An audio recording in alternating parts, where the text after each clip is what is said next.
Breaking Pratapgarh में संस्कार सेवा सोसाइटी का बढ़ता हुआ जनाधार। संस्कार सेवा सोसाइटी की बात करें तो लगातार संगठन के प्रदेश अध्यक्ष श्री महेश कुमार प्रजापति जी अपने प्रजापति समाज को संगठन के माध्यम से संगठित करने तथा समाज फैली तमाम प्रकार की कुरीतियों से मुक्त समाज बनाने के लिए लगातार संस्कार सेवा सोसाइटी के पदाधिकारी कार्यकर्ता जमीनी लेवल पर निरंतर कार्य पथ पर आगे बढ़ रहे हैं। इसी कड़ी में दिनांक 10 सितंबर को स्वर्गीय श्री बाबूलाल प्रजापति जी निवासी ग्राम रुदापुर महुआर प्रतापगढ़ जी के यहाँ शोक संवेदना में आए लोगों को, माताओं बहनों को संस्कार सेवा सोसाइटी के उद्देश्य को अवगत कराया। शोक व्यक्त करते हुए समाज को जागरूक करने का संकल्प लिया और समाज को संगठित मजबूत करने की अपील करते हुए महेश कुमार प्रजापति प्रदेश अध्यक्ष संस्कार सेवा सोसाइटी, संरक्षक श्री बुद्धिराम प्रजापति, सिद्धनाथ प्रजापति,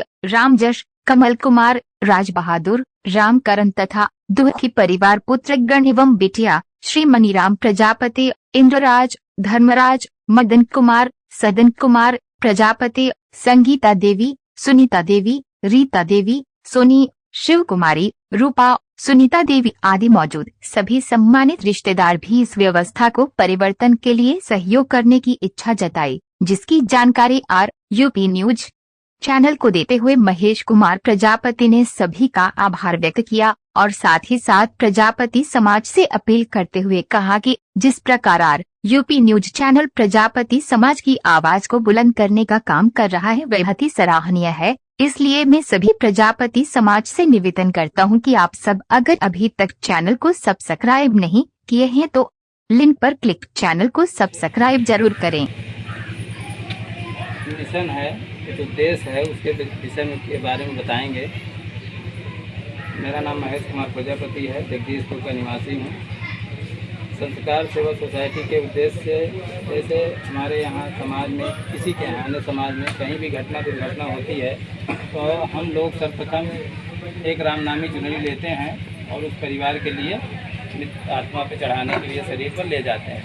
तो जो चुनरी ले जाते हैं उसका दुरुपयोग होता है, तो कहीं ना कहीं हमारे जो पैसे का दुरुपयोग हुआ और उसको फेंक दिया जाता है। आप देखिए तो राम नाम कहते हैं कि बहुत सत्य है या पवित्र है, तो उसको यहाँ से वहाँ घाट पे फेंक दिया जाता है, जो कि उसका दुरुपयोग हो रहा है। इसलिए उस जो चुनरी का पैसा है उस पीड़ित परिवार को दीजिए, उसके बस के भाड़े में आपके सहयोग में लकड़ी खरीदने अन्य चीज़ों में मदद में काम आएगा, आपका पैसा सार्थक दिशा में रहेगा। और दूसरी चीज़, आज ये जो हो रहा है संविधान में 1960 से बंद किया गया है, मगर लोगों द्वारा गुमराह करके कितना दिन तक निरंतर प्रयास की ये किया जाएगा, तेरही नहीं होगी तो आत्मा भटकेगी, ऐसा करके मतलब कई सालों से ऐसा किया जा रहा है, जो कि आत्मा जिस दिन आदमी मृतक होता है उसी दिन उसकी आत्मा अमर जो भी होना हो जाती है, ना कि आज तक वो भटकती है।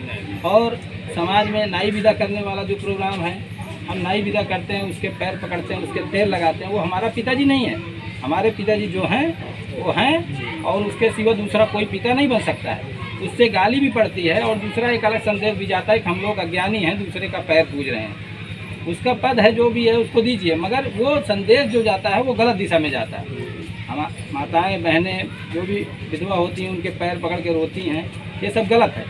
जो कि हम सब लोग मिलकर चाहेंगे तो परिवर्तन कर सकते हैं, क्योंकि परिवर्तन प्रकृति का नियम है, बदल सकते हैं। और जो आज का लगभग 50,000 से कम 1 लाख रुपए खर्चा जो होता है, अगर हम समाज को मजबूत नहीं कर सकते, भाई साहब तो निमंत्रण दिए हैं, आना पड़ेगा, मगर हम अगर चाहें, हम सब मिलकर चाहें तो इसको धीरे धीरे करके बंद किया जा सकता है। समाप्त हो गया, क्योंकि आज ब्राह्मण समाज, विश्वकर्मा समाज, नाई समाज, अन्य जातियां शपथ ले रही हैं कि आज के बाद ऐसे कार्यक्रमों में शपथ लेती हैं कि आज के बाद इसको भोज नहीं करेंगे। उस पैसे को उनके नाम से कोई दुकान डाल दो, उनके बच्चे जो छूटे हुए बच्चे हैं उनकी आर्थिक मजबूती के लिए काम आए। ऐसी व्यवस्था के अनुसार हम लोगों को चलना है, ना कि समाज को कमज़ोर करना है। अगर मजबूत नहीं कर सकते तो कमज़ोर भी नहीं करना। हम लोग 70 लोग 100 लोग बस में बैठ के जाते हैं, जाना चाहिए, मगर वहाँ पर कितने लोगों की आवश्यकता है? उसी घर के लोगों को द्वारा भुगतान किया जाता है। बहुत बड़े बड़े लोग जाते हैं, मगर वो जो जलपान से लेकर अन्य व्यवस्थाएं हैं सब वही घर वाला करता है। क्या हम लोग मिलकर अपना खर्चा उठाएं तो वो आदमी थोड़ा उसको मजबूती मिले, क्योंकि 2 लाख 2.5 लाख दवा कराता, 4-4 लाख की दवा कराते, उसके बाद भी 1 लाख इस परंपरा को ढोने के चक्कर सर से कर्जदार हो जा रहा है। उसके कर्ज को कोई भरने वाला नहीं है। तो हम लोग कुछ ऐसी कुरीतियाँ हैं, वो कुरीतियाँ हैं और कुछ नहीं है, दिखावा है। आदमी ना करे तो पछताए, करे तो कहेंगे भैया अच्छा किया, सिर्फ यही है, बाकी उसमें कुछ नहीं है। हमारे माता पिता हमको जन्म दिए, हम उन्हीं को भगवान माने, बाकी जितनी भी चीज़ें हैं सब मरे हुए महापुरुष हैं, उसी को लोग मानते हैं। तो हमारे माता पिता हैं, जिंदा हैं तो उनकी सेवा करें, ये करने की ज़रूरत नहीं पड़ेगी। भाई जिंदे जी पानी देना है और उसके बाद 11 दिन पानी देने से कुछ होने वाला नहीं है। पेट को ढोने की प्रथा करना है। लोग बुद्धि हैं, कहते थे राजा प्रजापति की संतान है, राजा होते हुए आज प्रजा कैसे बन गए, किस व्यवस्था से चले, कहाँ पहुँच गए। इन सब चीज़ों को ध्यान में रखते हुए ये काम करना है और कोशिश ये करें कि इस पे आप लोगों से निवेदन है कि आप लोग भी सहमति जताएंगे तभी होगा। कम करिए, स्टार्ट करिए, धीरे धीरे खत्म हो जाएगा। इसीलिए आप सभी जिन लोगों को कुछ चढ़ाना है उस पर चढ़ा के चढ़ाएं और उसकी आत्मा की शांति के लिए